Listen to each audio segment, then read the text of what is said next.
¿Cuándo no? Ok.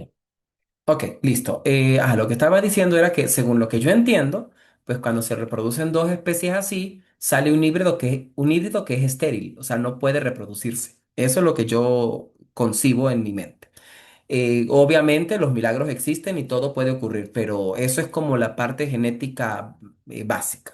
Entonces, incluso se puede a ver qué modificaciones haríamos para que si se reproduce un seguidor y un perro, el que nace no se puede reproducir, o sea, sale estéril. Entonces, eso se soluciona con un atributo, pero eso es entender muy bien el simulador, o sea, dónde modifico, qué es lo que tengo que preguntar, dónde corrijo y que me funcione. Eso es conocer el proyecto, o sea, saber exactamente dónde tengo que ir y mover las teclas para que eso funcione exactamente como yo quiero. ¿Vale? En la siguiente sesión vamos a estar viendo templates o clases paramétricas o parametrización de clases o funciones. Se puede parametrizar todo lo que usted quiera. Y esto nos va a permitir que en vez de ponernos a crear moldes como locos, creemos la mínima cantidad de moldes necesarios, o sea, de clases. Y que a partir de esa misma clase yo pueda ir creando diferentes cosas. Por ejemplo, puedo crear geografías de perros, otras de ovejas, otras de leones, pero con la misma clase, sin tener que estar reescribiendo código. Y esto es espectacular y lo usan casi todas las librerías. Entonces ya ahí estaríamos listos para poder utilizar la librería que nos pongan enfrente, porque la vamos a entender, sabemos de qué se trata y qué es lo que hay que hacer con ella. Entonces ya vemos, template la próxima clase y veríamos listas, pero de librerías. Ya no la construiríamos, aunque ya la construimos en clase, ya la hicimos una vez. Como yo les digo, a veces hay cosas que hay que hacer una sola vez en la vida y ya luego no la hacen más. Pero entonces vámonos a utilizar una que ya esté hecha, pero entenderla bien, cómo es que es la cuestión, y la utilizamos para el simulador. Creo que en la próxima semana, el miércoles, pudiéramos hacer templates, hacer el ejemplo en este simulador de perritos y finalizamos el simulador de perritos. De modo que el viernes siguiente empezamos a montar el simulador en Visual Studio para poder tener como la versión más robusta, ¿vale? Y empezar a hacer cosas allí más interesantes de física, o sea, no de física muy complicada, pero sí de la física necesaria para poder mover objetos y hacer como una simulación más seria. Bueno, esta es seria, pero más libre.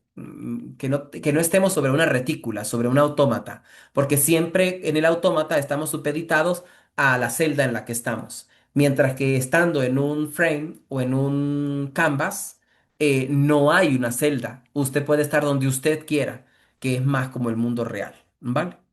Entonces, eso, muchachos. ¿Alguna pregunta o estamos listos por el día de hoy, muchachos? Una consulta. Ajá, Génesis.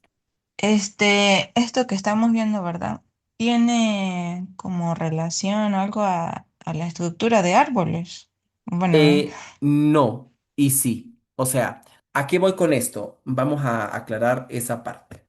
Cuando hablamos de árboles, estamos hablando de tipos de datos abstractos. ¿Ok?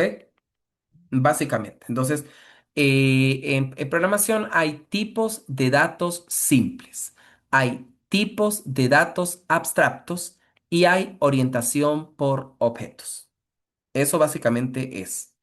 Lo que hemos estado estudiando es un paradigma que recoge a todo esto que está acá, todo, que es, bueno, si es que los tipos de datos pueden ser, o sea, estos dos son muy amiguitos, ¿ok? Solo se diferencian porque el tipo de dato abstracto es matemático y el orientado por objeto es del mundo real, o sea, más del mundo real, pues un perro, por ejemplo. Pero el paradigma va a incluir lo que era tenencia, herencia y polimorfismo. Entonces, estas tres cosas se aplican a estos dos señores que están acá. Son técnicas con las que yo los puedo construir. Pero, ojo, porque cada uno tiene su definición. Es decir, cuando yo hablo de tipo de dato abstracto, yo voy a crear cosas, por ejemplo, como los complejos, las fracciones, que no existen para el computador. Con esto arreglo yo cosas de complejidad y de aproximación espectacularmente. Voy a poder tener cosas como arreglos, pero no el arreglo que yo construyo acá eh, con los corchetes, sino ya una clase arreglos, ¿ok? Puedo tener una clase lista que puede ser, de la lista siempre hay de varios tipos, ¿no? Por ejemplo, por lo menos está la simple, que fue la que hicimos en clases pasadas, está la doblemente enlazada o la doble, y está la circular. Y hay combinaciones entre ellas, ¿no? Puede haber una simple circular o una doble circular. Después de las listas se estudian los árboles, ¿ok? Que los árboles hay árboles binarios de búsqueda, hay árboles no binarios y hay grafos. ¿Bien? Y todos ellos utilizan la orientación por objetos. Ojo, ahí va la orientación por objetos. Pero no es que usted va a aplicar exactamente el polimorfismo a un árbol. El árbol puede ser polimórfico naturalmente dependiendo lo que usted quiere que se guarde en cada nodo, ¿vale? O en cada punto, o en cada hoja, o en cada arista si es un grafo, eh, básicamente. Podemos hacer una clase para dar las definiciones de cómo se construyen. Por ejemplo, los árboles son, mientras más, mientras más para abajo agarre usted, más fácil es. Realmente un grafo es bastante sencillo. Bueno, tiene que saber un poquito de matemática para poder saber algunos puntos importantes de álgebra, matrices de adyacencia, cómo repercuten los determinantes en el cálculo de grafos, cómo ayuda esto a la complejidad de un sistema. Obviamente, claro que es bastante complejo, pero diseñarlos a nivel técnico es una bobera, es algo sencillo. Hacer un árbol binario es muy sencillo. Y eso me ayuda a hacer cosas para poder ordenarlos y que el sistema de búsqueda sea más eficiente. Todo esto usualmente uno lo encuentra ya por librerías. Es decir, yo me cargo una librería y uso List. Y ya List trae todo eso. Es simple, doble, circular. Puedo poner uno al final, puedo insertar uno al inicio, puedo ordenarlos. O sea, puedo hacer ya todo porque ya está todo hecho, pero alguien lo hizo, que eso es lo que es importante tener en cuenta. Pero pudiéramos, dependiendo de lo que ustedes quieran, eso sí me lo dicen, porque si no, yo no lo incluyo. Usualmente los tipos de datos abstractos no van tan incluidos en el diplomado. Sin embargo, yo doy, por ejemplo, listas simples para que las personas vean y sepan cómo se construye. Y luego, cuando vemos el polimorfismo de template, porque recuerden que el polimorfismo son cinco. Entonces, cuando vemos los templates,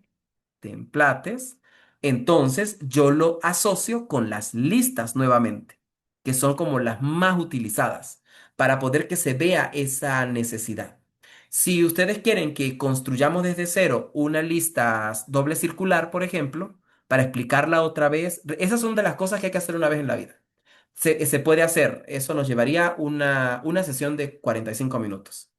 Y de repente construir un árbol, aunque sería más interesante hacer un grafo, pero que vaya con nuestro sistema. O sea, por ejemplo, ¿para qué se puede utilizar un grafo? Por ejemplo, si hacemos Utilizar método, buenas noches. ajá, buenas noches, Podemos Daniel. utilizar, hacer un grafo como el método de búsqueda de Distra para que los perros encuentren la ruta más óptima. Exacto, pudiera ser perfectamente utilizando Distrap o pudiéramos utilizar el método de la mochila para que un conejo calcule la menor ruta a la madriguera. ¿Me explico? O sea, sería como una cosa que, como el dicho coloquial que dice, es mucho camisón pa' Petra, pero sería un buen momento como para ejemplificarlo. No, quizás no lo haríamos tan todo construido desde cero. Podríamos, porque por ejemplo, el método de Distrap lo podemos sacar de una librería, lo podemos sacar, lo que hay que saber es qué hace, ¿vale? O sea, ya como acostumbrarnos a entender la parte teórica y luego buscamos ya hecho para poder ir un poquito más rápido, ¿vale? Entonces creo que si pudiéramos involucrar grafos para utilizar algunos métodos allí interesantes de búsqueda, incluso hasta cosas más sencillas. Eh, ¿Por qué, muchachos? Porque toda esta parte que nosotros estamos estudiando acá, Todo, o sea, todo esto está como dentro de una nube, que son como las estructuras y la parte conceptual de lo que va a radicar los dos paradigmas que son modular y orientado por objetos o programación orientada por objetos, que es POO. Así. Son dos paradigmas que son diferentes, no son iguales.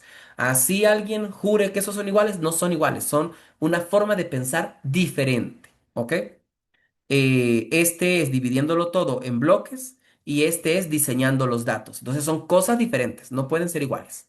Pero esto que está acá tiene varias repercusiones. Por ejemplo, si usted se va para lo que es el análisis numérico, entonces usted va a empezar a estudiar métodos como los que está mencionando Doniel para poder hacer aproximaciones, ¿no? O sea, o resolver matrices, método rungecuta para calcular una integral, método de la secante para calcular una raíz, porque necesitamos hacer eso. Necesitamos hacer una interpolación de puntos para poder calcular una trayectoria de la cual no tenemos la función. Entonces, ahí es un área de análisis numérico que involucra todo, pero ya todo esto que está acá pasa a ser como secundario. Se supone que ya la persona sabe eso naturalmente como sabemos las vocales. Entonces no nos enfocamos en eso, sino nos enfocamos es en métodos que me ayudan a resolver potentemente. Cuando ustedes le hablan de análisis no numérico, es el estudio de listas, árboles y grafos. Es estudiarlos de forma técnica, cómo lo aplico, cómo lo voy yo a utilizar, lo que sea. ¿Vale? Eso como para que tengan una idea de cómo es que se aplica eso en el mundo. ¿Vale? Entonces, eso es lo que se divide. Análisis numérico, análisis no numérico, que es más esto. En este análisis no numérico es donde entra la parte que dice estructura de datos. Estructura de datos. Y la estructura de datos es justamente listas, más que todo listas. Dar estructura, que es hablar de los nodos, hablar de apuntadores. Ahí está apuntadores, o sea, todo esto está soportado sobre apuntadores. Así el lenguaje no los esté utilizando, eso está allí metido intrínsecamente, ¿vale? Entonces, estas son áreas de conocimiento que usan la modularidad y la programación orientada a objetos.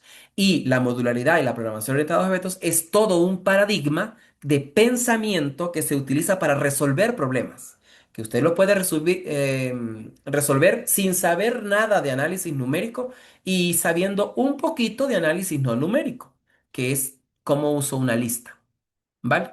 Hay gente que usa una lista y ni se entera, me explico. O sea, hay gente que utiliza funciones iteradoras y no les presta mucha atención a qué es lo que está haciendo la función iteradora.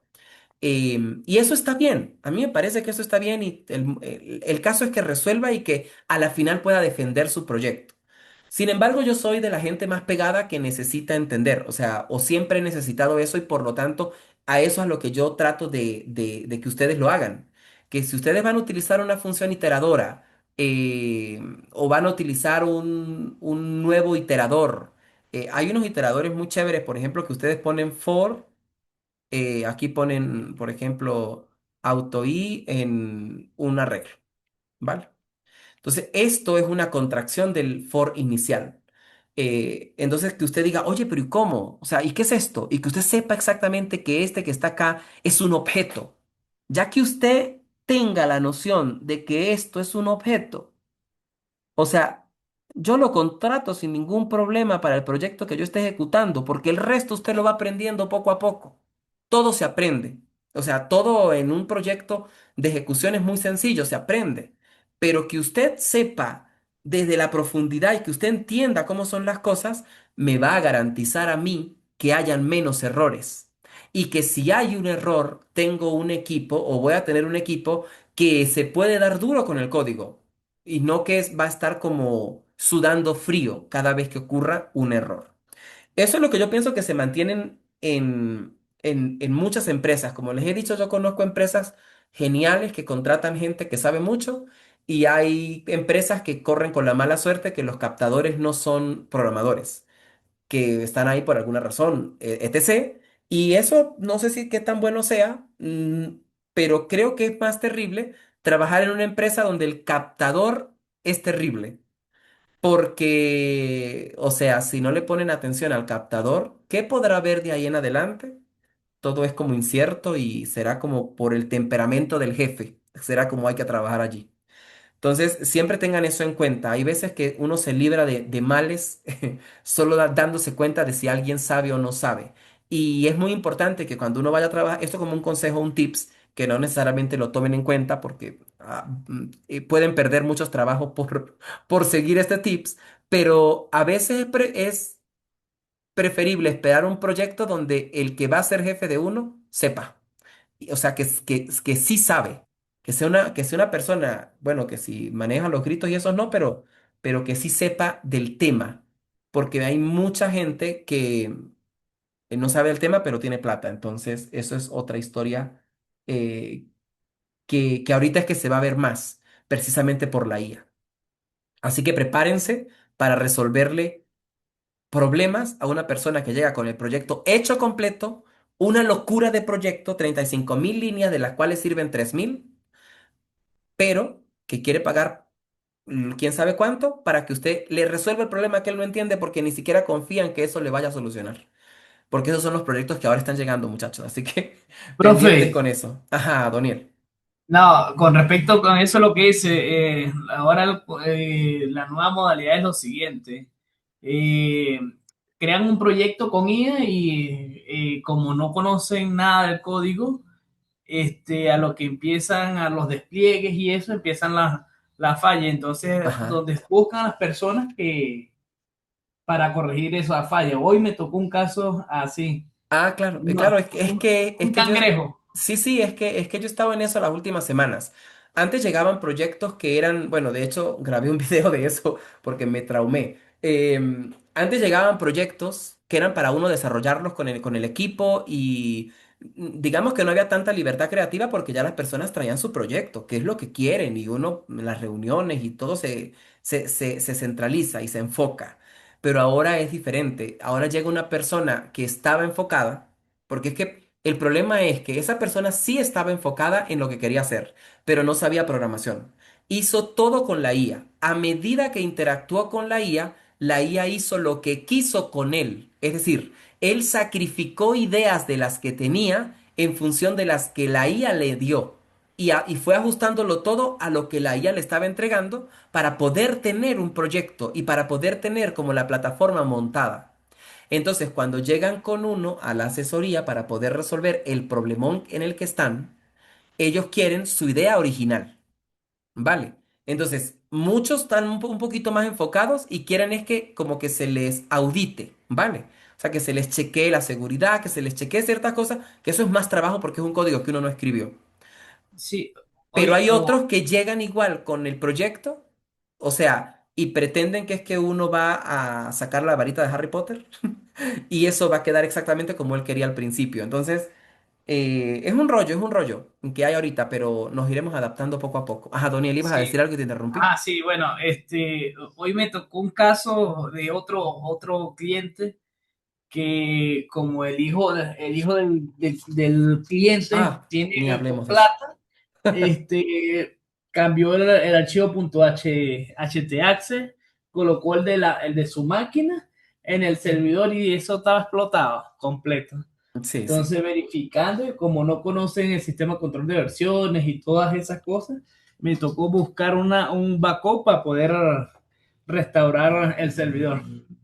Bueno, imagínate. Porque todos se lo confiado con la IA, no leen, no saben y todo le dan sí. Y a todo le dan sí, exacto. O sea, y es un sí sin unos tres Padre Nuestros antes, que es lo más impresionante. O sea, es muy, es, estamos en un momento complicado, pero yo creo que todo eso va a menguar, por eso les digo, sigan formándose en fundamentos, eh, las cosas que hagan, dedíquenle las primeras horas a entender muy bien la parte fundamental, y luego sí continúan o sea, con el desarrollo de lo que estén haciendo, sea grande o sea pequeño, no importa. Porque progresivamente la gente va a tener que entender que la IA es muy chévere y todo, pero tiene que estar en manos de alguien que sepa. que ya sabe. Y ese, mire, en TikTok y en Instagram había como una avalancha, ahorita no la veo tanto, o será que mi algoritmo se corrigió ya por fin, pero había una avalancha de gente, porque ahora la gente es experta como con 12 años de edad, es experta en todo. Y a mí me parece que la experticia ahora es como que se tienen una buena iluminación y ya son expertos. Entonces, ¿qué pasa con toda esta gente? Y la gente más grande, ¿no? La que está como en proyectos y eso, que ahora también hace redes y dan consejos. Bueno, consejo entre comillas, lo que pasa es que ustedes no me están viendo los dedos en mi encomillado. Pero, ¿qué pasa? Que ellos dicen, no, ahora ya no es necesario aprender fundamentos. Pero el consejo lo está dando una persona que programa desde hace 10 años, desde hace 20 años atrás. Esa persona sabe programar. Entonces, yo no sé si realmente lo que hay es una maldad detrás de eso, como para generar ese caos, ¿no? Pero lo he visto incluso en personajes importantes que son como profesores muy famosos, ¿no? Que son como representantes de la programación y que no hacen sino videos de 10 tips para no sé qué cosas y así van por la vida. Y entonces a raticos dicen, no, no es necesario aprender a programar, la IA lo va a hacer todo.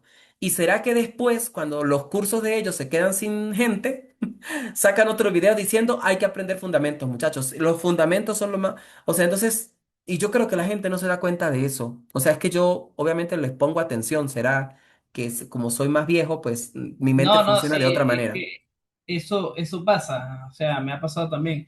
Otra cosa, profe, cuando suba los cambios me dice, Sí, no sí. sé quién de acá del equipo utiliza Linux o todos están en Windows, Creo que todos porque están en Windows. Pero, Daniel, ¿viste? Yo subí unos cambios hoy. ¿Los viste? ¿O sí, fue sí, que los... yo lo vi, Sí? yo lo vi. Ok. De hecho, a eso es el punto que iba, para poder compilar, en mi caso, que estoy en Linux, tengo que agregar un par de líneas Ok. porque para poder correr el proyecto en el compilador. Ah, vale, pero si quieres